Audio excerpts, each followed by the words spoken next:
Thanks everyone for joining today. The topic of discussion will be Weapons of Math Destruction by Cathy O'Neil. So I just read this book this weekend and I was blown away by it. And I'm really looking forward to this discussion. We have two experts on artificial intelligence and machine learning with us today. Addie Cooke from Workday and Chloe Autio from Intel. We also have with us Jules Polanetsky, CEO of Future of Privacy Forum, and Marcus, how do you pronounce your surname? Desaling. Okay, so Marcus is going to be taking over the book club full-time over the next year. So he's a new face here at FPF, and you'll be seeing him a lot more moving forwards. And Jules has also promoted a few of our attendees to co-host on the fly. So welcome, guys. Jules, do you want to introduce our other co-hosts?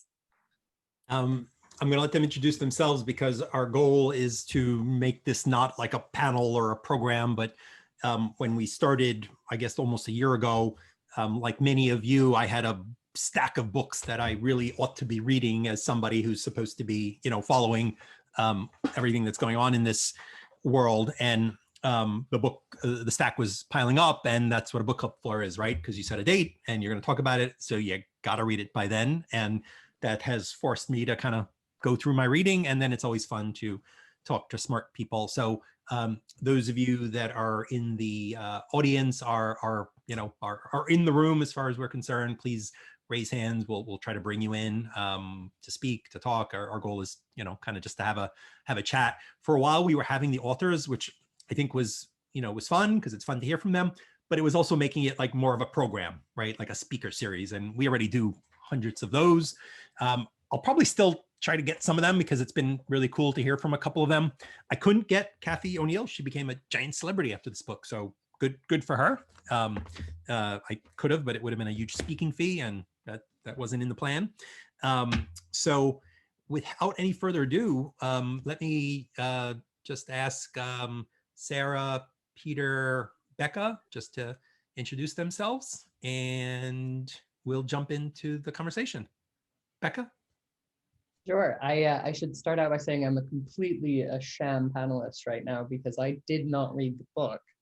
I got it from the library on Monday, and Jules sprung this on me as, hey, you want to join the panel? So maybe I shouldn't be here. Would it be a book club if somebody in the room was there mostly, like for the wine and not the reading, right? You can. Good point. You can wing it. Anyway, I am Becca Potts. I work for Chegg. I'm a privacy attorney at Chegg. For those of you who are not familiar with Chegg, it's an ed tech company that does both online education and textbook rental, and have very interesting privacy questions. Way more interesting than I actually thought when I joined Chegg. And Peter. You're muted. And it wouldn't be a Zoom if somebody. All right, there we go. Well, hello, everyone, and thank you, Jules, for the impromptu invite. I've been promoted to panelist today. I was just going to show up and participate, but really thrilled to be here and to be part of it. Many of you that I see here or that I can't see but are on audio will remember me as being the first assistant director and then vice president of the IAPP, where I spent close to 10 years and helped to launch the privacy certification, the CIPP. I've since become very active in public policy in Washington, working for several different trade organizations, primarily in advertising and digital media, including the Digital Advertising Alliance and the 4As, and most recently for a technology company called DataZoo that was acquired by Roku in 2019. Presently, I'm an independent consultant, and I'm also teaching privacy at York University, which is Canada's second largest, their first certificate course. And indeed have devoted an entire section of that course to privacy and civic technologies, addressing issues of algorithmic fairness, emerging technologies, what are the social impacts, data for social good, but also the attendant privacy issues. So really pleased to be here, and thank you, Jules, for the invite. Awesome. And Sarah. Hi, everyone. I'm going to have to apologize ahead of time. I'm hosting a play date for my puppy, and they will suddenly break out into barking and other very loud noises. So I can't guarantee what's going to happen here. But hi, I'm Sarah DePaul. I'm the Associate General Counsel and Senior Director for Technology Policy at SIIA, a trade association of media, digital content, data analytics, and other companies where I work on our policy issues relating to privacy, data security, cross-border data transfers, and health data policy. And prior to joining SIA about 1.5 years ago, I was at the Federal Trade Commission for a very long time, almost 15 years, in several different roles. So happy to be a part of this today. And I've just plucked Jessica Vitac, one of our favorite academics and scholars from the University of Maryland. Jessica, say hi. Hi, so yeah, I'm an associate professor in the College of Information Studies, or iSchool, at the University of Maryland, just up the road from DC, and I do research on data privacy, surveillance, and ethics, and a big fan of FPF, so excited to talk about this book. Awesome. Polly, you're going to kick us off? Yeah, absolutely. So I am absolutely not going to take credit for this. Addie and Chloe came up with the fantastic idea before this meeting to kick us all off with a poll. And so we have a series of 3 or 4 very, very short questions. Do you think that would be a good thing to kick us off? Yeah, let's do it. Okay. Yeah, hey, Polly, and I'm sorry, just right before we kick this off, can Addie give an intro, and would you mind if we did the same thing, just so everyone knows her and who we're all talking to? I think that would be great. Sorry about that. No problem. Thanks so much. Sure, and I appreciate that. I wanted to say one thing, which is my expertise in AI, I feel, is derived mostly from my experience working internally at companies, kind of helping be the interpreter between policymakers and company product people, company compliance people. So while I don't consider myself an ethical expert, and I think that should be reserved for quite special individuals, I do bring that perspective to the fore. I currently work at Workday, which is an HR software company. I previously worked at Accenture, which is a global consulting firm and integrations, technology integration firm. Thank you. And Chloe?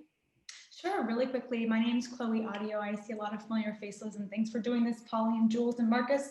I cover sort of broadly AI and privacy policy here in the US at Intel. I work internally at Intel on some of our corporate programs for responsible AI, and before that I was at UC Berkeley, broadly sort of studying the social implications of technology and privacy. Really excited. So let's kick it off with the poll. And this was Addie's great idea. So I'm really, really excited. So as everybody's filling out the poll, and hopefully everybody can see it, please let us know in the chat if you can't see it. I see that I have 7 people voting, which is great.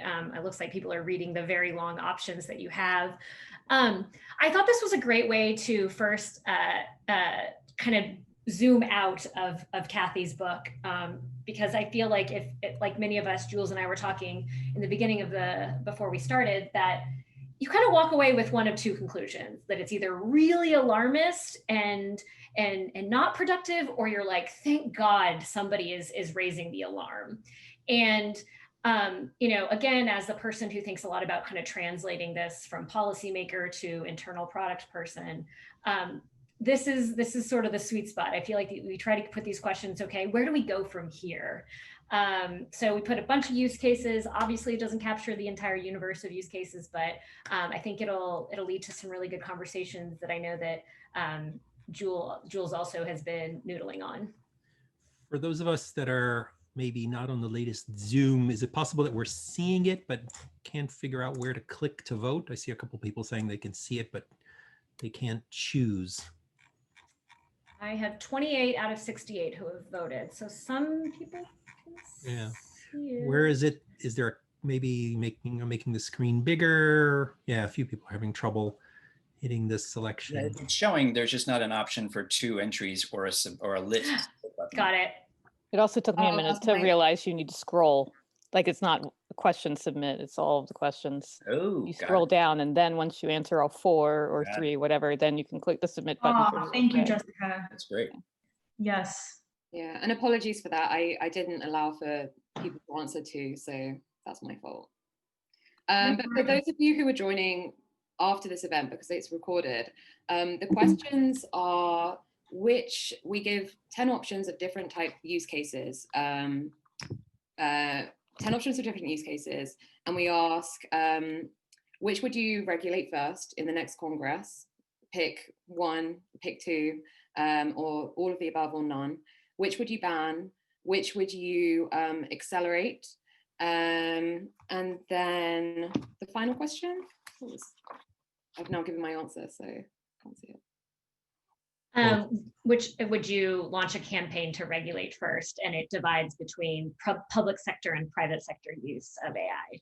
Right. Well, it's a good thing that I couldn't vote because I'm not sure I would have selected that we should specifically regulate an AI use of like in college admission, right? Like if we're discriminating, however we're doing things in college admission that's inappropriate, we ought to figure that out, whether it's with an algorithm or with, you know, whatever the case is. So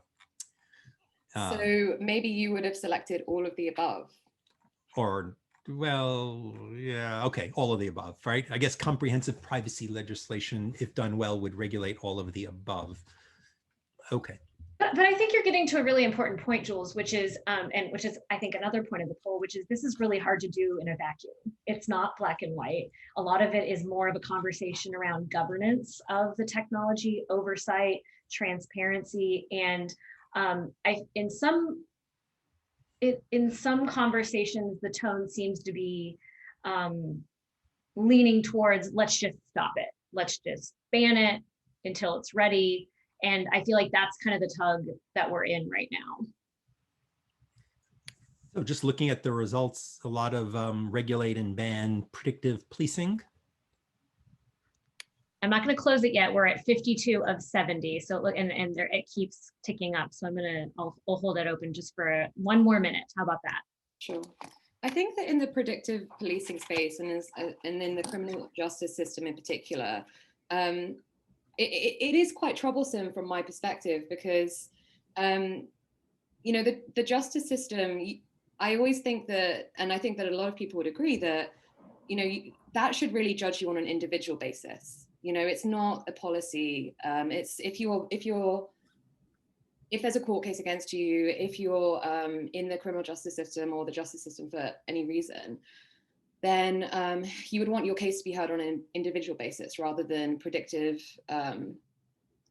about like how you act in relation to other people who are similarly situated. So that's a little bit troublesome to me. And I would, you know, probably be, I'm sympathetic to the idea of not using it in that context. But note that, so that one, which is like the criminal sentencing and the parole, did not get, right, a lot of people complaining about that, right? People chose the predictive policing, right, which is more making decisions about where to send the cops based on, you know, data. And, you know, I was a city commissioner in New York when we didn't think of it as predictive anything. Like we said, wow, we're creating like a dashboard and mapping the information about where we have fires, where we have violations, where we have whatever. And then instead of like randomly going from like neighborhood to neighborhood, we're going to go to the places where there seems to be, you know, a problem. And so obviously, I think we've all learned that the cycle that had, you know, that starts being creative because of the way predictive policing has played out has been, you know, really negative and really over-policed communities and been really unfair. But I wonder whether the answer is that you don't use data when you try to, you know, figure out, you know, where you should allocate personnel.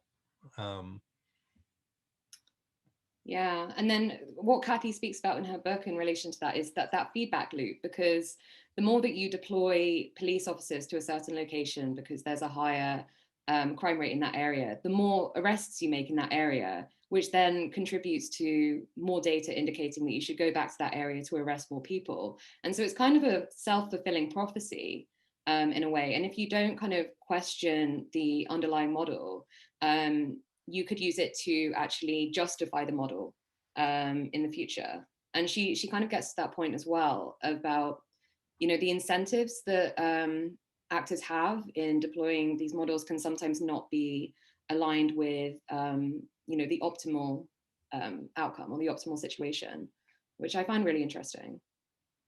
I actually also think that it's worth noting, because Jules brought up specifically the predictive policing versus the parole applications and criminal sentencing. I don't remember reading anything about sentencing or parole, partly probably because I didn't read the book, but I do remember having read a pretty in-depth study on algorithms determining bail applications, whether or not to grant bail. And as I recall, the algorithms removed bias that the judges were likely to apply.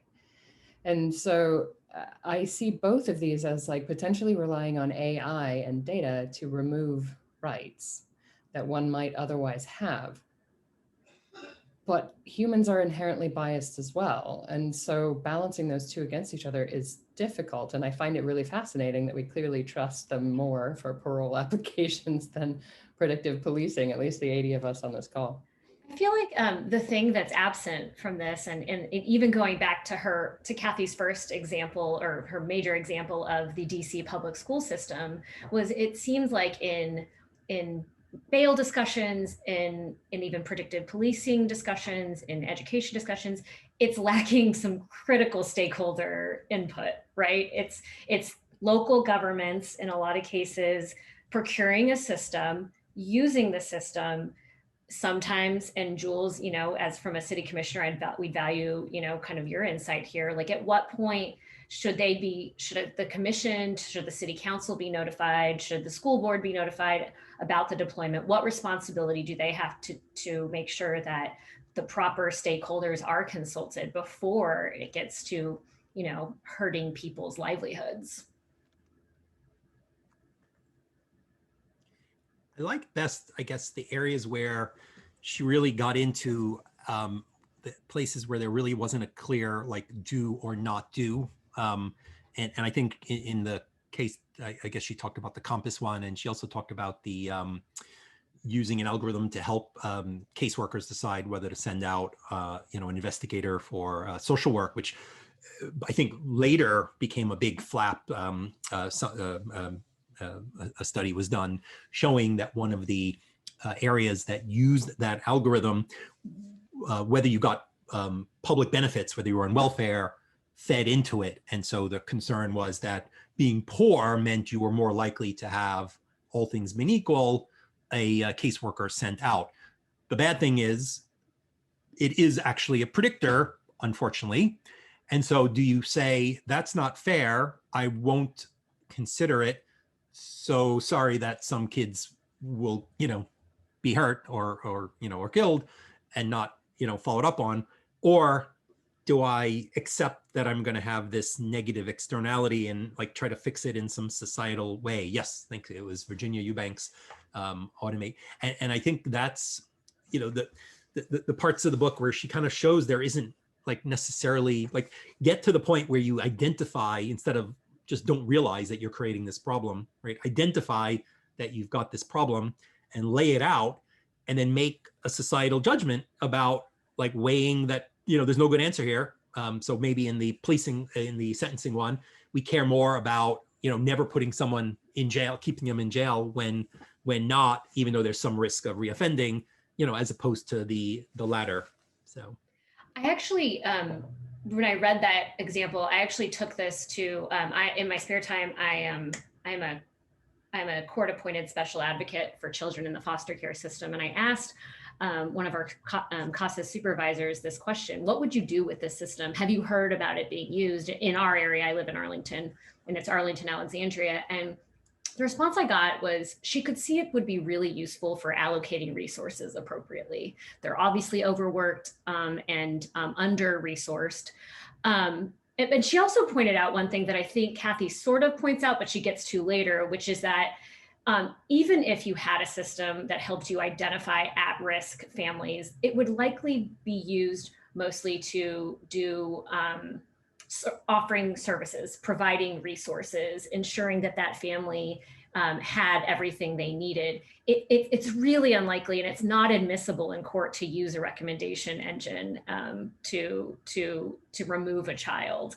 The courts would not tolerate that. So I think I felt a little bit better that there is some kind of governance here. Now, is it still need significant stakeholder input even to use for identifying resource allocation? Absolutely. But I think that it does get to this point, Jules, that we had, that it's not necessarily black and white, as sometimes I feel like the book, I think, rightfully raises alarms. One quote that I really, I wish I could pull it out and use it somewhere, maybe I even will. She says, racism at the individual level can be seen as a predictive model whirring away in billions of human minds around the world. It's built from faulty, incomplete, or generalized data. I thought that was an interesting way to sort of put that. I really loved that one as well. I read it out loud when I was reading this to my husband. And I thought that it was actually just so true, and such a great way to say it. Going back to tying that point in with a point that Becca made earlier about the biases of humans versus algorithms, and how humans also have biases. I think one of the distinctions that Cathy makes in her book that I found really interesting was the fact that humans all have different biases. We each have our own individual biases. They can all be harmful and they can all be terrible. But when you have a large scale deployment of a model that has biases, it can reap widespread harm on just so many people that it makes the human misery and the human suffering just so much worse than any one human could inflict upon anyone else. And so I thought that was a really interesting distinction between the human biases and the individual level biases that we have, and then system level biases and the type of human misery that they can inflict. Yeah, Ruha, who joined us for an earlier book club, I thought really does build on it, right? And says, if you're not coming to this with an understanding that when you build this, it is going to be racist because you're building it based on data that was collected in a certain way, structures, labels, right? Assume that when you're building something in this society with the underlying, inequities, you're going to, necessarily create something that is biased, and you've got to come to it with a sort of anti-racist mentality to push that back and to restructure it. That was one of the key things I took from her. Yeah, just on this note of bias, this one intrigues me because it's part of this is sort of innate, and it's kind of socially engendered. It's not deliberate. There are cases where bias is sort of a negligent element in how the technology is developed, deployed. But other times, frankly, it's sort of a product of the human experience. And I don't mean to excuse it or limit it in any way, but I just point to that challenge of how do you just sort of legitimately or reasonably get control around that and prevent that influence. And, as was just mentioned, the broad scale adoption of these technologies or deployment is what amplifies that and makes it so dangerous. But one solution may be just the teams or the groups that put together the technology to begin with. And one of the things I wanted to note was the work of the Montreal Ethics Institute, and specifically the president and founder of the institute, Abhishek Gupta. I'm a big fan of Canadian thinking on this topic. I'm teaching in Canada right now. But he's noted that it's that some initiatives that are even around ethics generally, AI ethics, machine learning ethics, are well intentioned, but may not actually be in even their composition diverse enough, ethnically, culturally, geographically. And he suggests that in order to successfully, avoid pitfalls of AI generally, there needs to be more diversity in that thinking, in the working. So maybe to the extent at which the composition of the developer groups themselves is diverse, that maybe doesn't solve it overnight, but it maybe moves us in a direction where now the thinking and the perspectives and the experiences, the cultural, historical experiences of the technologists themselves is taking you to a place that is more likely to be more equitable in how the technology works. I think we need to go even farther though, because I think we have to recognize that these biases are so complex and they can't be solved through simple solutions. So the compass algorithm, or the algorithm that Amazon uses to decide which neighborhoods get same-day delivery. They explicitly call out that they don't include race as a measure, but race is captured through proxies like your zip code, or all of these other factors. And so a simple solution like saying, well, we're not including race, so it can't be racist, is like such an oversimplification of how complex the data is and how much we can infer from data that is completely unrelated to race at some level.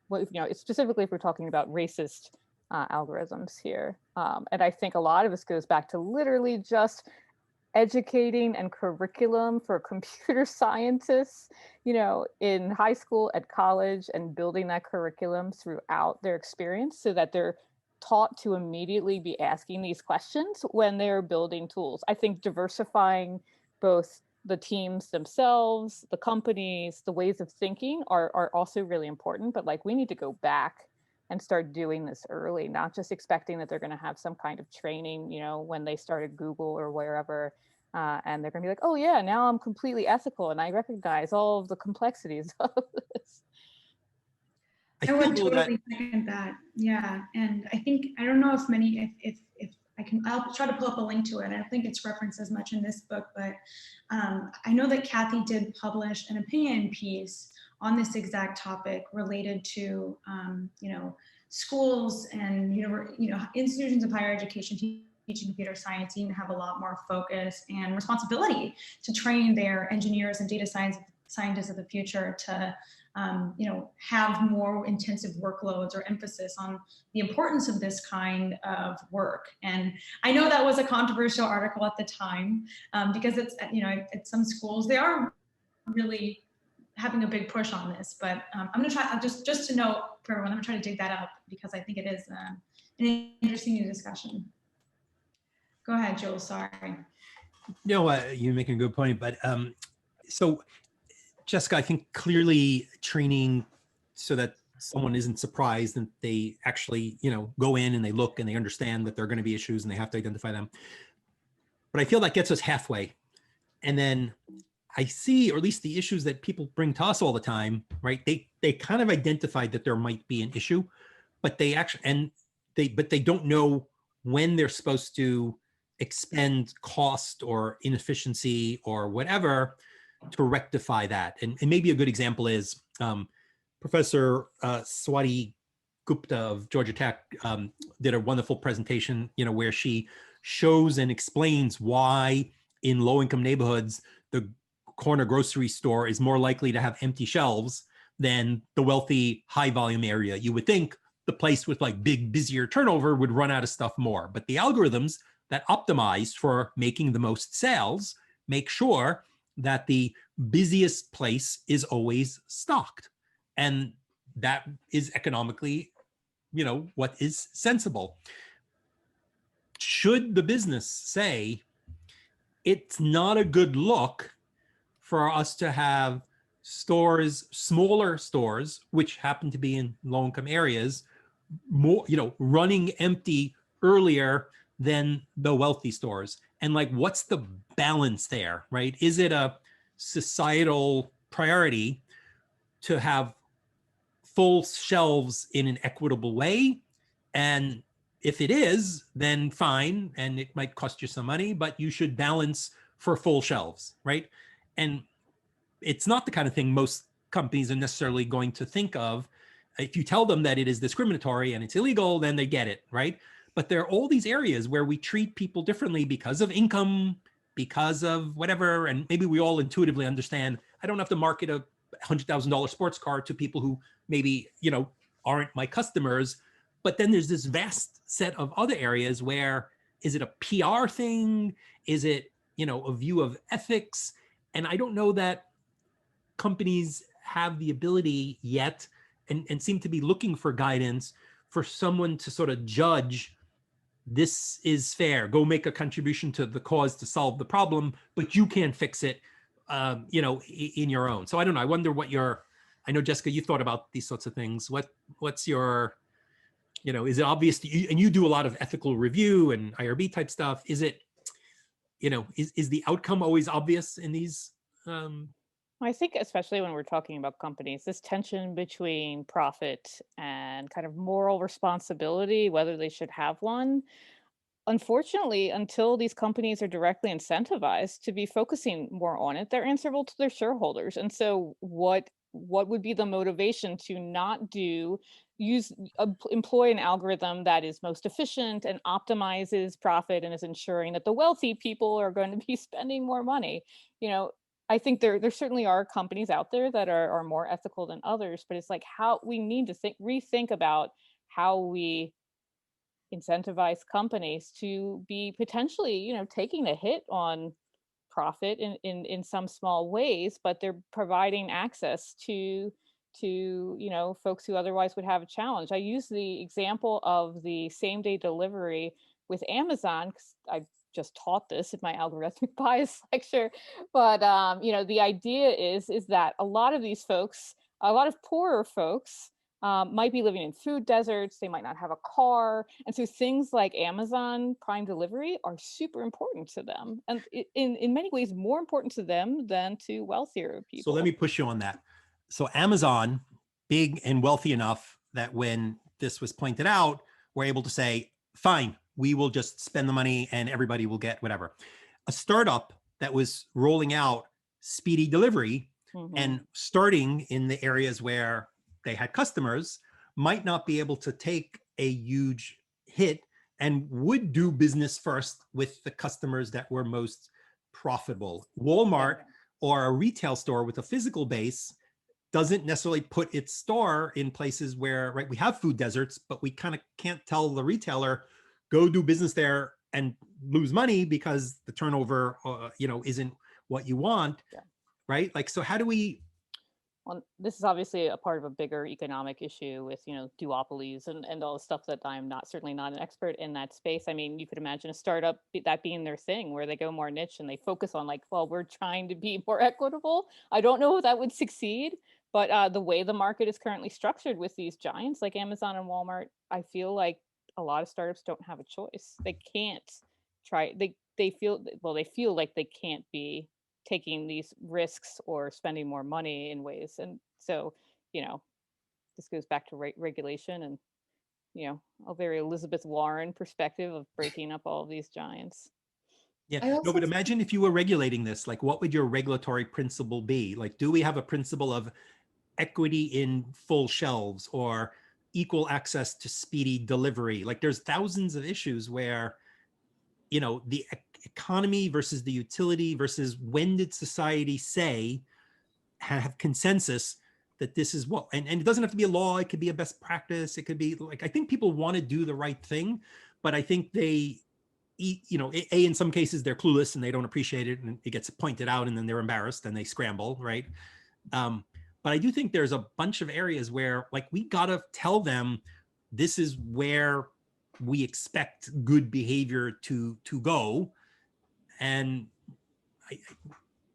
I want to say that I hear you, and I think this is all very valid, but I think we're actually rolling back to a very old idea that civil rights advocates have been talking about for 70 years, which is the use of algorithmic credit in Black and brown neighborhoods and the misapplication of credit scores in a whole bunch of areas, from car loans to housing applications to employment applications.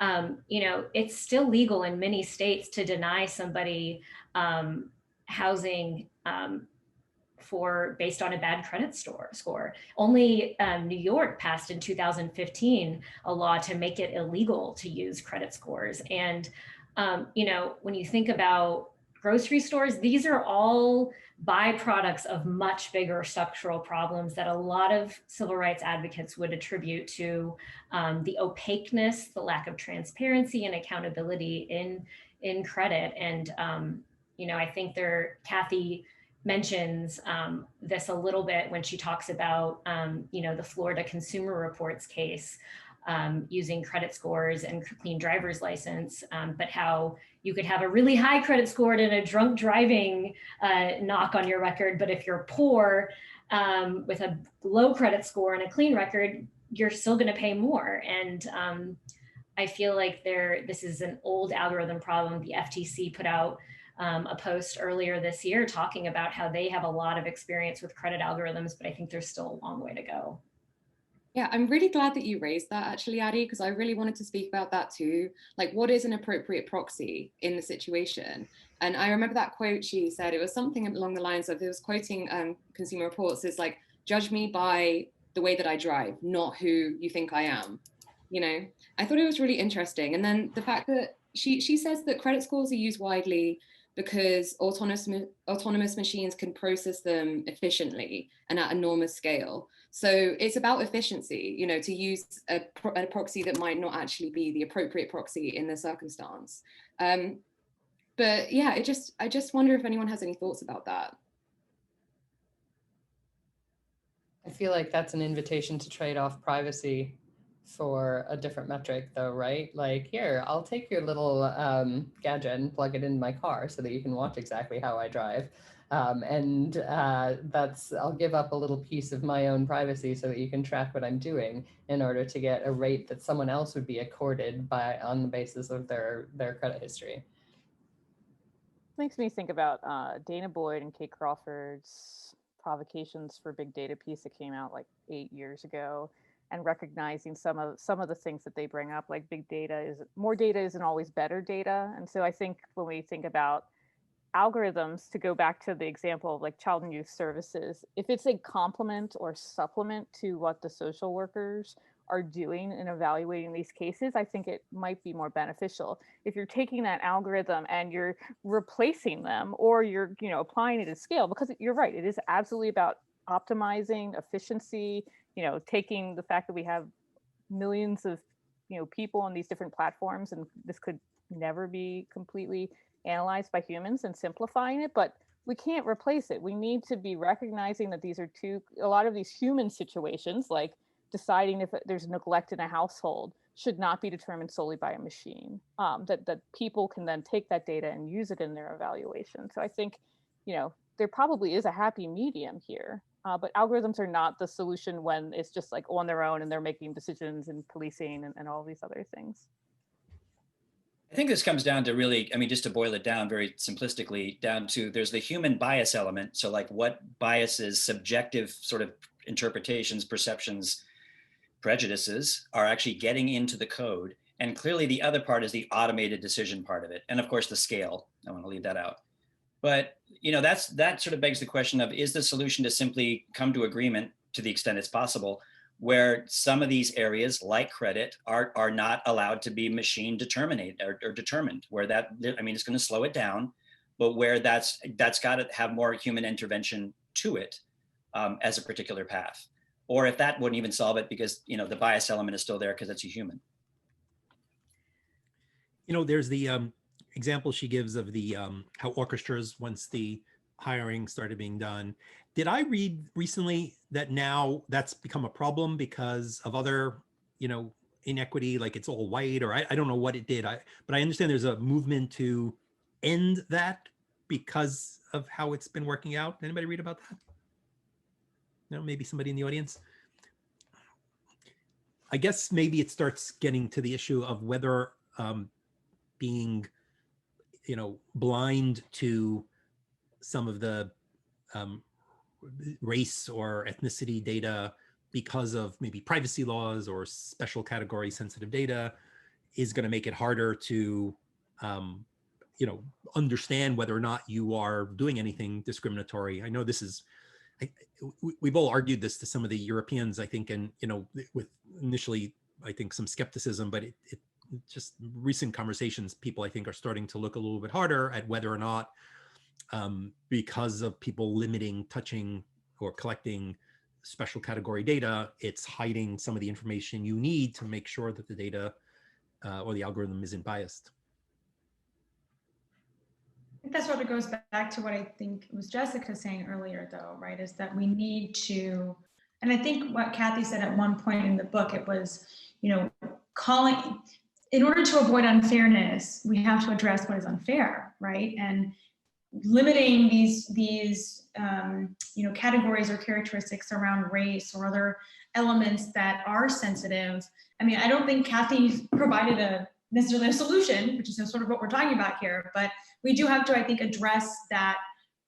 You can't address these problems without actually addressing them. And that does involve saying, okay, we need to collect this data on this specific issue, but how are we proactively going to, with human intervention, address it and fix it and build equity, not just equality, into this narrative, this algorithm, this model. So I think, this is the conversation that we continue to have, right? But I just wanted to tie that back to what I think Jessica said along the lines of, we can't, just trying to say, doing that has its problems as well, I guess, is what I'm trying to say. And we need to be thinking really carefully about that, especially as we go forward into this, increasingly polarized and sensitive environment. I think that we're in just as a world, right? These are huge problems. I don't know, and I don't have solutions, but. I haven't read the book in a while, but does she talk about algorithm audits in the book? Because she does. She does. And she talks about it in her TED Talk. We need to have audits, and I think that this is something.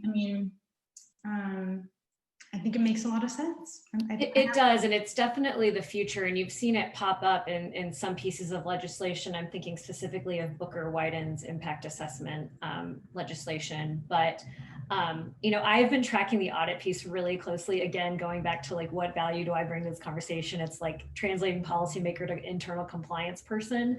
And audits, is an open question of how do you do it? There's no standard audit for AI. We still have the black box explainability issue.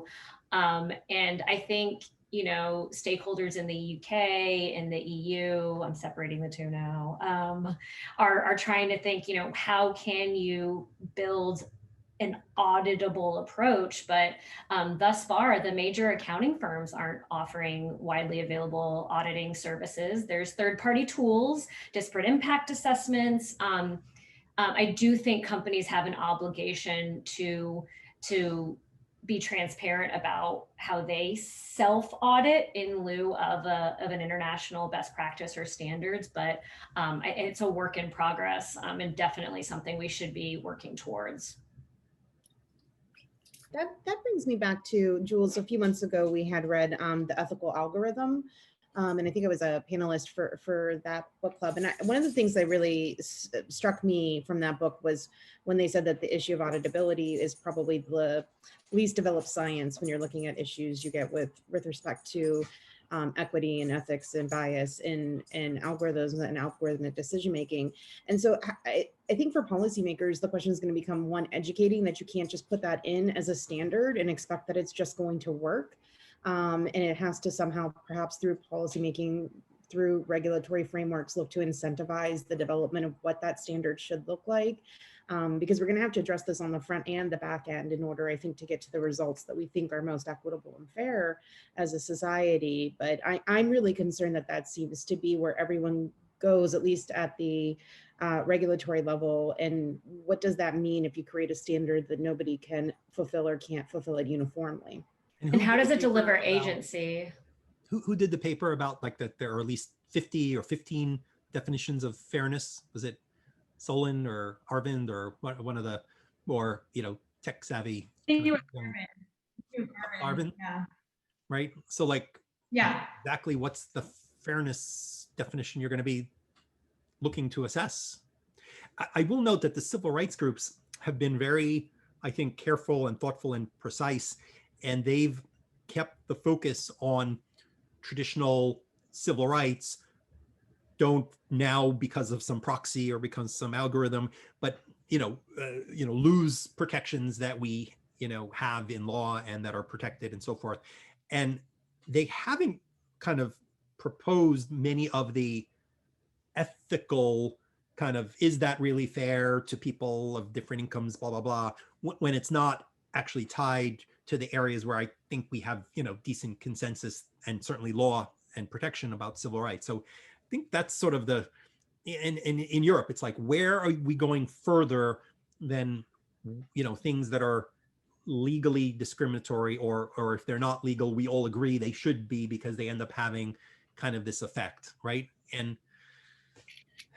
I don't know, maybe I'm arguing with too many, like, you know, people on the other side of the aisle right now, but I'm highly aware that what we are all saying is fairness does not seem to be, you know, well accepted with like the other 40% of the country. And so, you know, I feel like we want companies to be like more progressive than the rest of the country, and they should lead. But I feel like different sectors should define this, and then it can, you know, become locked in. But different sectors should say, hey, in my area of what I do, these are the kinds of things that I think have significant impact on individuals, and it may not be, you know, a legal violation, but these are the inequities that as a socially responsible player, we want to treat people of all income the same, right? You can always get access to whatever offer we have or whatever it is. One great way to maybe think about this, and I only say this because I'm thinking of a great resource that is published actually on Microsoft's website around harm classification, where instead of thinking about, you know, what's fair and what's not fair and how do we juggle and have this debate across cultural and legal contexts, you know, why don't we take a few steps back and identify what are the various harms, be they legal, financial, emotional, physical, psychological, that someone can experience as a result of an algorithmic decision. And again, I don't have the answers, but I think that thinking about harms that can be inflicted on people or groups is a really good place, and ways to realistically mitigate those harms is a good place to maybe start thinking about some of this, both for policy and regulation. Just because this debate around fairness and what is applicable and fair in so many different contexts, I agree with you, Jules, it gets really, really muddy. I'll pop that in the chat. So we did a little literature review. Lauren Smith did this when she was with us, and we just looked up anything that anybody ever said was a harm, whether you agree or not. And we said, let's put it on the table and put it in some charts and categories. And then you can look at it and decide that, you know, avoiding filter bubbles is not your problem. You are personalizing music. It's not a big deal that if we put you in a rock music filter bubble, right? Or, you know, or whatever. But and you don't believe you care about fixing filter bubbles, but maybe someone else, right? Facebook or somebody with social media should. So I think you're right. And Jessica, I think this is what you're saying, you know, also teach so people actually are in the game, able to identify, put it on the table. Then you can actually start having interesting conversations about the trade-offs that you're making or not making. Is there a benefit analysis associated with that, Chloe? Like the harm may fall, you know, somewhere between A and Z on this scale, but the benefit to be gained, like taking aside. No, there's not. So this is actually just an article that lists at a pretty granular level a bunch of different types of harm in a bunch of different categories. Okay. This doesn't provide the benefit analysis, but okay, now I'll post the FPF risk benefit analysis that Joe Jerome did with us many years ago, where we actually said, how do you assess a benefit? Because right now it's like a company saying, I make money, or Right. costs less or more or whatever. But how would you like rigorously say, I've assessed the benefit, the certainty, right? And you know what? It sounds like proportionality and necessity, sort of, right? I want a matrix of those two together. That's what I would love to be able to give my developers. Like, all right, let's look at these things together. And it's never going to be quite as black and white as, you know, the ivory towers would have you believe, right? It's not, it just isn't. Most of us live in the gray every day, but like being able to weigh those appropriately would be super helpful. And let's pile on with FPF projects here and reference some of the great IRB for AI research that's being done by Brenda right now. And Jessica, sounds like you're involved in the IRB stuff as well. And this really came up for me this week. I was telling Chloe earlier that I don't know if anybody caught the comments in Axios by Dr. Jennifer Doudna, who was part of that first all-female team to win the Nobel Prize in physics. She gave an interview earlier this week where she said she thought tech had a lot to learn from bioscience in ethics. When I read that, I was like, IRB, like that is a model that we are We are Definitely. borrowing from the bioscience realm that I think holds a lot of great promise. And I'm really excited about the work that that FPF is doing there, because I think it kind of pulls in all of these threads, right? It has the potential to make sure that we're thinking about all of these things in one conversation. The College Board, the US News and World Report section, I thought was just really scary. I mean, I think we all probably heard about how compelling and strong and how that, but it just sounds like it's been like this devastating thing for, you know, for colleges, like just forcing all kinds of prioritization that, you know, has not been positive in the long run. Really sounds tough. And like the idea that that's how they make their money now. And like the magazine is kind of like pretty kaput, and like they have such powerful impact on, you know, on how colleges allocate resources. Wow.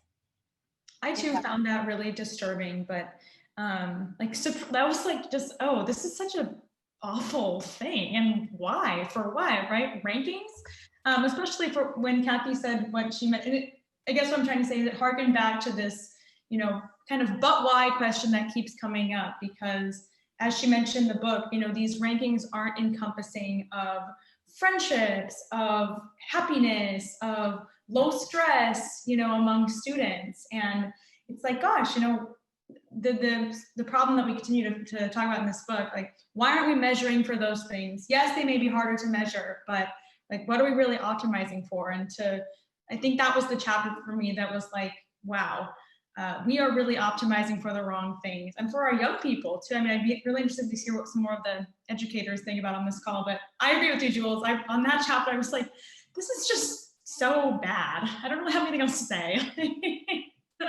I actually was thinking of something, as soon as I read the college admissions piece, I was thinking of something that I was talking about recently with a family member who is an educator. I come from a long line of educators, so also in ed tech.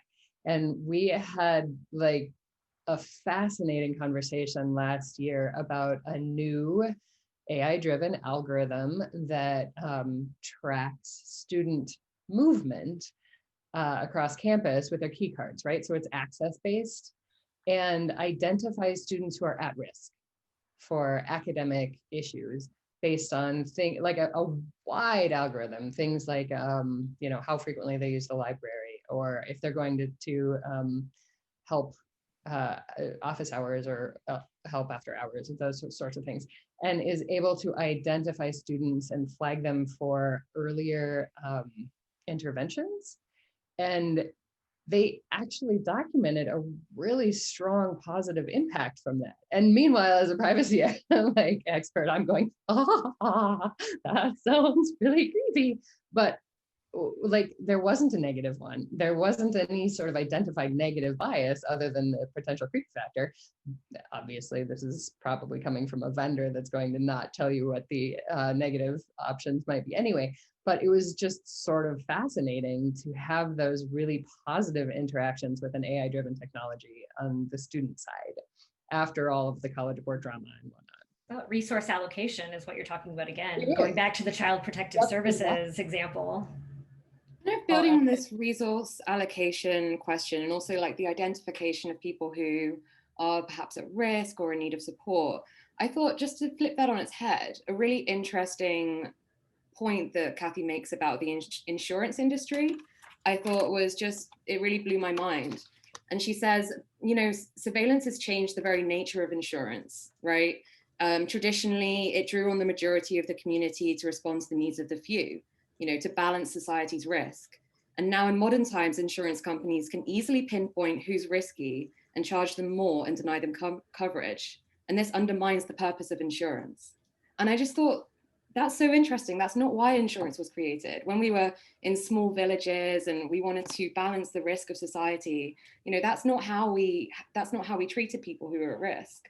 And so it's really about, like, you identify the person who's at risk or who needs assistance, and then you can either do two things. You can either provide resources and support them, or you can be predatory towards them. So it's kind of two options. Well, and having spent the earliest part of my career in the insurance industry, like that, the entire industry is predicated on the law of large numbers, right? So, like the more data you have feeding into that system, the more accurate your predictions and the better your profit is. So it does that knife cuts both ways as well.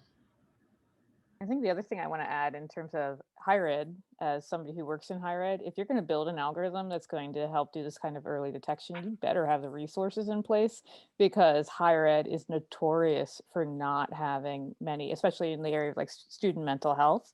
And so if you're like, oh, we're going to do this early intervention and that's going to justify all of this invasive data collection, but then you don't hire, 10 times more counselors because suddenly you're going to be surfacing all of this and students still have to wait a month to get an appointment, which is very common.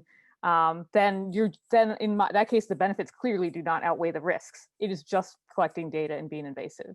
That is actually a really solid point. Although what I will also say is that a lot of these are built on the idea that you're not collecting any more data than you already were.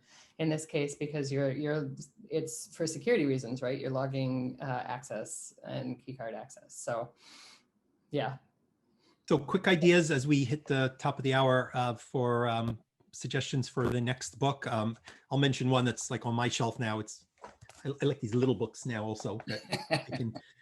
But this one's getting a lot of attention. It's the Subprime Attention Crisis, and it's by a former Google guy who has actually he's the former global public policy lead on AI at Google. Okay, but it's about ed tech, and he does, I think, he understands it well enough, I think, to describe some of the problems in some very, ways that compare it to sort of the stock market crash and sort of a big bubble. And I thought it was interesting. Has anybody got anything else on their shelf that we might think of for the next meeting? I have a book that is like on my list to read, The Poverty of Privacy Rights by Kiera Bridges, in which she's focusing mainly on poor and racial minorities, and how, obviously privacy is something that benefits rich, wealthy white folks much more. So that's on my list of something to read.